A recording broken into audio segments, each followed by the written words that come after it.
Well, hello everyone. This is your Sew Seamstress, and I have got a wonderful project that I'm starting with some beautiful material. I have been asked to do a husband and wife look-alike set in this beautiful material right here. This gorgeous wax print, African print fabric. And I got everything cut out. Found out that I was short on some material for the lining. So I made sure that I had all the material for the main parts. I contacted the customer, and we're going to do gold lining, gold satin lining, and it's going to just pop. So first piece of item of clothing that I've done, because they're so easy to do and fairly quick, is the pattern that I was provided with is the Simplicity 9130. This has the dashiki shirt, and it has just basic elastic waist straight leg pants that goes with it. I've got the pants done to the point where now all I'm going to do is stitch the side seams. The tricky thing with pants is remembering that not to connect the two backs together or the two fronts together, which I accidentally did and had to take the stitching back out. So when that happens, you just take the stitching out. So what you want to do, I'm going to take the pins out of the side seams here to show you what I'm referring to. I don't really need these pins. I just put them in there to make sure it was going to line up. You always want to make sure, especially with a cotton fabric, this is a cotton, that you pre-wash it and dry it, because it will shrink, and you do not want to have a finished piece of clothing and then wash it and then it shrinks and then it doesn't fit or it puckers in the seams. So when you pin your pieces together, whenever you do pants, especially these are so very simple elastic waist pull-on pants. I don't know why it only has 1/2 inch wide elastic, but that's what's in this pattern. I typically prefer 1 inch, but that's not what it calls for. So you will have a front piece and a back piece. The way you can tell the difference is that the crotch area of the front is going to be not as deep and shorter. So you want one front and one back.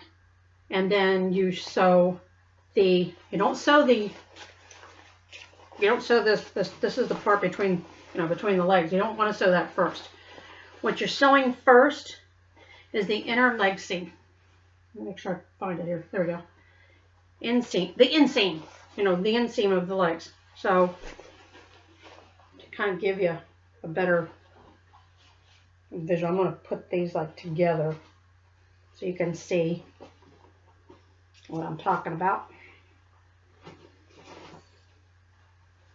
So when you have your two pieces together, they're going to be, this is the inseam, and then it goes up this way.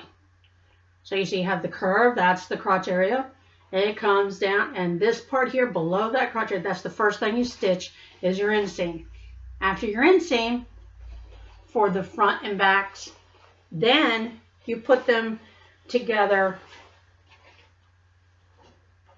so that you have like a horseshoe, basically.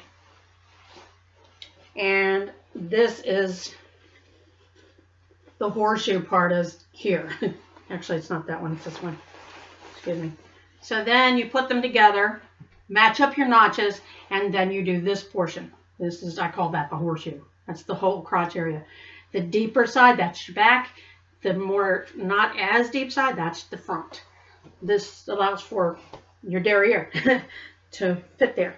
So now, once you've done your inseam inside, and you've done this crotch area or the horseshoe area, now you're ready to do the side seams. The way you do the side seams is you're going to take it and let it fall as if it was a pair of pants. So now you've got a pant leg and a pant leg, and you get that by holding it by the inseam that you've already done. So now we're going to do the outside seams. and then the waistband. I like to use my serger on all my edges. Sometimes what I'll do is I will serge the whole thing, like every single pattern piece, I'll just serge it, every edge, so that I'm not having to do it at the end and have to fuss with folding over of certain spots. And in that respect, you've got, your finished edges are done. But you can do it as you go. It's just whatever your personal preference is. So these are 5/8 inch seams all the way around.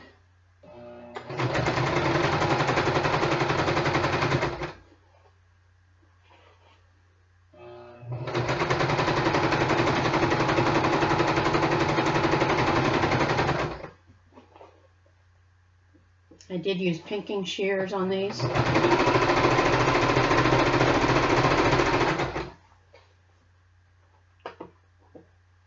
And do one for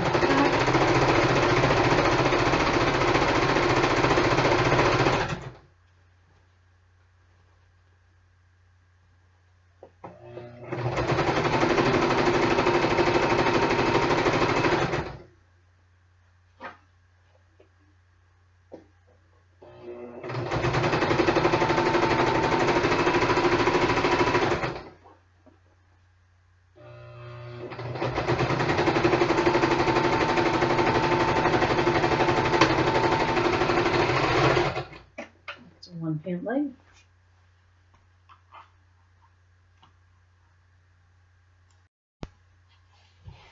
Now, once you have finished doing the side seams of both pant legs, and it ends up being like this, you still have it wrong side out. What you want to do is, before you put on the waistband portion of it, adding the elastic, you want to open all of your seams. You want to press those out, and you can take a little piece of fusible web, and I have it around the corner. Nope, I got it right here. Got some right here. This has the paper on one side, so you want these seams to lay down for when you do the elastic in it, and you want them not to have, so you're like fighting, trying to put the elastic through and underneath these extra flaps. So you can either tack them down, which you can baste them in place, put your elastic in, and then take the basting out, or you can just glue them down using the fusible tape, and that's basically what I'm going to do.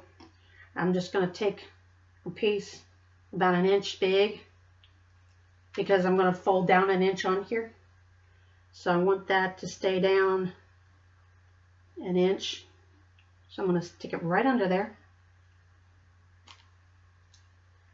Now hopefully my iron's hot. About 1.5 inch piece underneath. It doesn't deter from the look of the clothing at all. And it keeps it laying flat. It's a little faster step than stitching it. And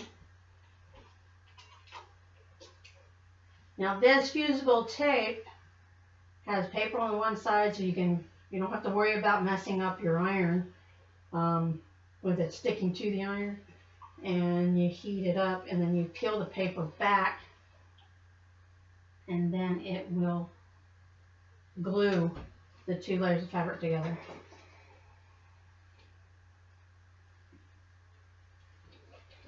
That. There you go, stubborn on you. All hot. Iron wasn't quite hot enough. Thought I had it on. I give a little jolt of steam just so I can get it to do what I want it to do. Make sure the glue's on there, like that, on that side. Take that paper off. And take the paper off on this side. If I can get it.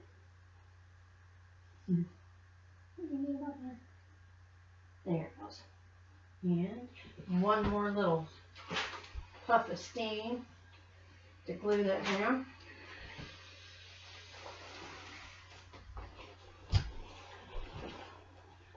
just like that. It's going to stay nice and flat. It's not going to come up. I'm not going to have to fuss with it when I go to put the elastic in. So now I'm going to do the other seams, the two side seams and the back seam.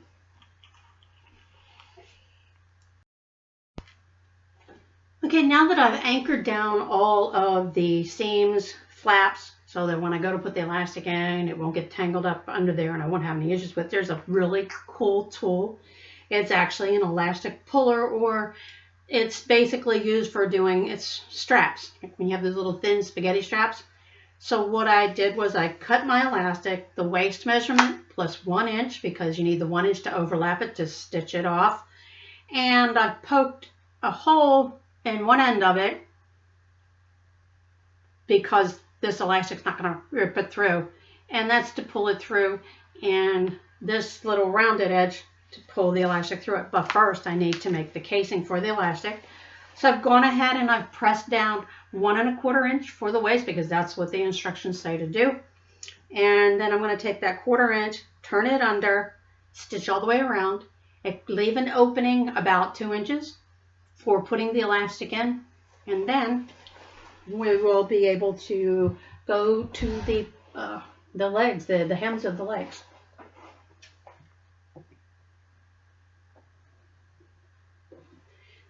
Now I did not serge off the edge, the upper edge waistband, because I knew I was going to be turning it under, and that's less threads for the elastic to get stuck on or caught onto. And that way I like to have the opening for entering the elastic either in the back, preferably the back of the pants, in the back side of it. So I need to find out which one's my back side. That's the front, and this is the back. So I'm going to start with the back seam and go around. I'll leave the opening at the back seam for putting the elastic through it. So turn under that 1/4 inch. Now you can press, for you that are beginners, you can go ahead and press that 1/4 inch under to kind of help it stay in place. You can pin it. If it's pressed, a lot of times you don't need to pin it all the way around. But if you're new, pin your waistband, and that way you don't have any mishaps, and that you'll know that it's going to be consistent. So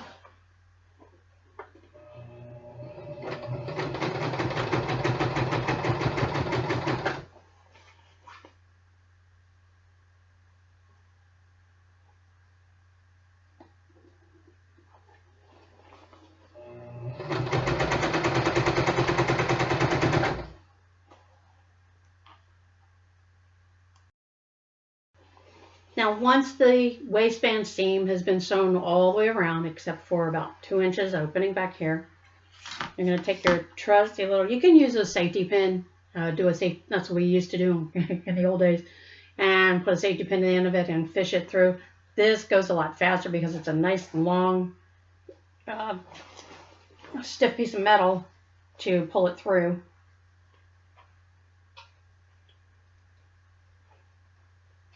And it fits through there really nicely.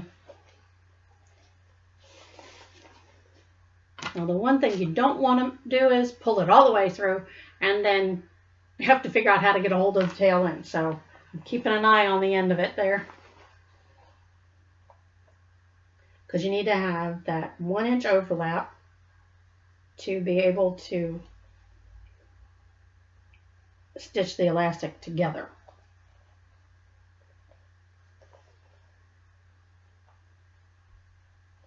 There it goes. Past that seam, pull that through.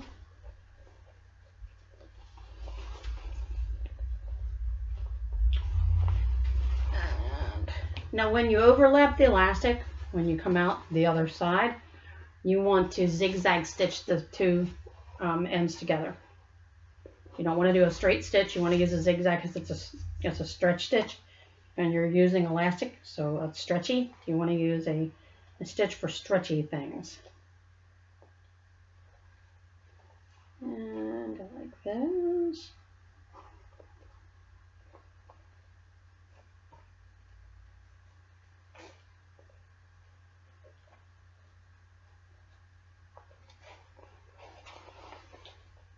and I think it let go of the elastic.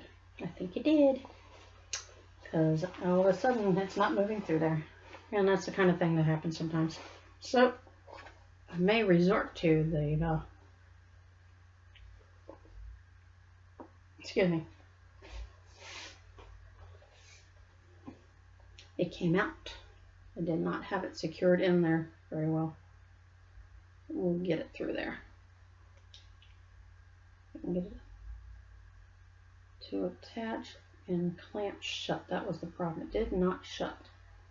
It's supposed to lock in place. Let me lock it in place.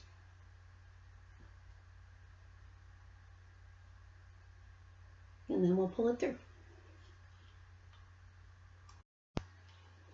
Okay, now that we have the elastic pulled all the way through, and here's the cinched up the ends there.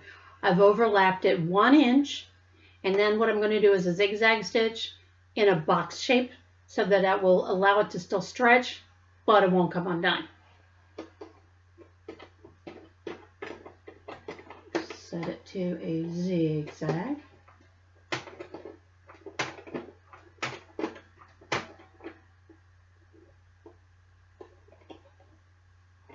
I'm going to do about a middle range kind of zigzag stitch, not too wide, since it's a narrow elastic.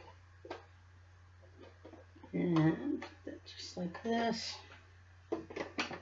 get it in there first.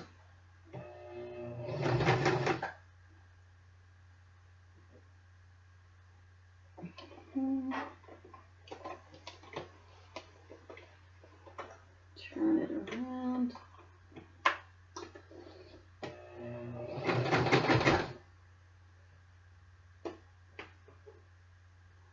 Well, you're not supposed to sit still.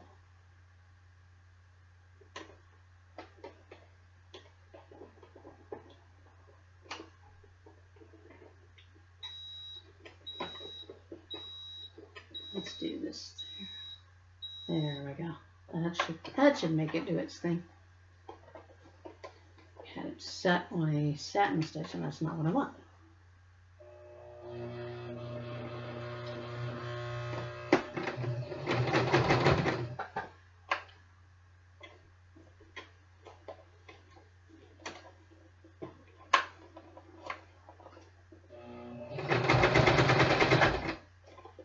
And turn. So I'll make a little box with zigzags. Turn it again.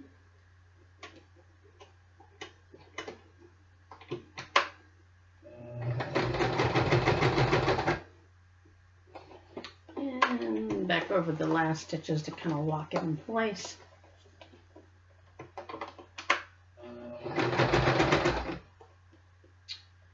Okay, now when you are going to this particular part, you want to make sure, and I forgot to double check myself, so I'm going to double check myself now, is that the elastic has not twisted in here when you overlap them.